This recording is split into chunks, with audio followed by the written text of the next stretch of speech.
नमस्कार। जिस तरह से सुप्रीम कोर्ट बार एसोसिएशन के अध्यक्ष दुष्यंत दवे ने सुप्रीम कोर्ट के चीफ जस्टिस ऑफ इंडिया पर दबाव बनाने का प्रयास किया है, वो लोकतंत्र के लिए साफ खतरे की निशानी है। सोनिया सेना पूरी तरह से ये चाहती है कि अर्नब गोस्वामी को जमानत ना मिले और इसीलिए इन्होंने सुप्रीम कोर्ट के चीफ जस्टिस ऑफ इंडिया पे दबाव बनाने का प्रयास किया है कि आपने केस लिस्ट कैसे कर दिया। सुप्रीम कोर्ट में गए हैं अर्नब गोस्वामी अंतरिम जमानत के लिए और ये जो गुंडों की पूरी पार्टी है वो चाहती है कि उसे अंतरिम जमानत भी ना दिया जाए। सीरिया की तरह उसे गाड़ी में बंद करके काले कपड़े से ढककर घुमाया जाए। सब जानते हैं कि दुष्यंत दवे एंटी इंडिया है। सब जानते हैं कि दुष्यंत दवे सोनिया सेना का आदमी है और दुष्यंत दवे के साथ साथ मैं देख रहा हूं विनोद कापरी, पारुलकर, ये बड़े लोग ये सारे कोशिश कर रहे हैं कि कल अर्नब गोस्वामी को जमानत ना मिले और वो कह रहे हैं कि इस देश में इतने सारे केस लिस्टेड हैं, अर्नब गोस्वामी का केस इतना महत्वपूर्ण क्यों है कि उसे चीफ जस्टिस ऑफ इंडिया ले रहे हैं। ये भूल जाते हैं कि यही सुप्रीम कोर्ट है और विनोद दुआ के लिए ये सुप्रीम कोर्ट अभी अभी हाल फिलहाल में रविवार को बैठी तब इनके मुंह पर टेप लगा हुआ था। याकूब मेनन के लिए ये सुप्रीम कोर्ट रात के 2 बजे खुलती है तब इनके मुंह पर टेप लगा होता है।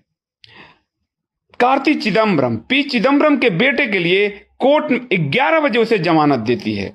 लाइफ थ्रेटनिंग जीवन का जो अधिकार है उसको महत्व देते हुए रात के 11 बजे कोर्ट जो है उसको जमानत देती है, तब ये चुप रहते हैं।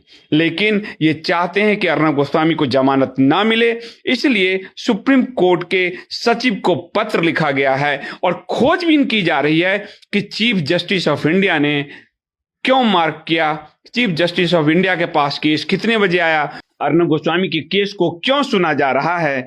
ये अपनी ताकत का इजहार कर रहे हैं। हमारे साथ दिक्कत क्या है? हमारे साथ दिक्कत यह है कि सुप्रीम कोर्ट में जब विनोद दुआ के लिए रविवार को सुप्रीम कोर्ट बैठती है, हमारी तरफ से सुप्रीम कोर्ट में आवाज उठाने वाला कोई नहीं है। भारतीय जनता पार्टी के 1-2 लॉयर हैं, जैसे अश्विनी उपाध्याय हैं, पीआईएल मैन हैं, वो जब अपनी ही सरकार के खिलाफ कई पीआईएल डालते हैं, सरकार उनको निरस्त करा देती है। अरुण जेटली जी थे, वो तब तक चीजों को संभाल रहे थे। रविशंकर प्रसाद इस मामले में बिल्कुल ही फेल हैं और सबसे बड़ी दिक्कत है कि जिसको राष्ट्रवादी हम लोग जिस विचारधारा से हैं राष्ट्रवादी, वो विनोद दुआ का विरोध नहीं करते, वो तरुण तेजपाल का विरोध नहीं करते, वो कार्ति चिदम्बरम का विरोध नहीं करते, क्योंकि वो उनसे सर्टिफाई होना चाहते हैं और इसका फायदा वो लोग उठाते हैं। जिस दिन हम विनोद दुआ का, राजदीप सरदेसाई का कोर्ट में खड़े होकर विरोध कर सकेंगे, उस दिन किसी अर्नब गोस्वामी के जमानत के लिए विरोध होना बंद हो जाएगा। लेकिन ये हम कब करेंगे? कब हम लेफ्ट से सर्टिफाई होने के लिए बेचैन होते रहेंगे? ये बहुत दुखने वाली बात है। कल हालांकि सुप्रीम कोर्ट ने केस मार्क कर दिया है, जस्टिस चंद्रचूड़ और एक और जज हैं, उनकी बेंच इसको सुनेगी, लेकिन ये डराने वाली बात है कि सुप्रीम कोर्ट पर को धमकाया जा रहा है, चीफ जस्टिस ऑफ इंडिया को धमकाया जा रहा है। आप सोचिए कि अर्नब गोस्वामी जैसे पत्रकार को जेल में रखने में किन लोगों का भला हो रहा है। ये करप्ट लोगों का पूरा जो कुनबा है वो एक हो चुका है और ईमानदार लोग खामोश हैं, चुप्पी साधे हुए हैं और इसी वजह से बेईमान बार बार जीत रहे हैं।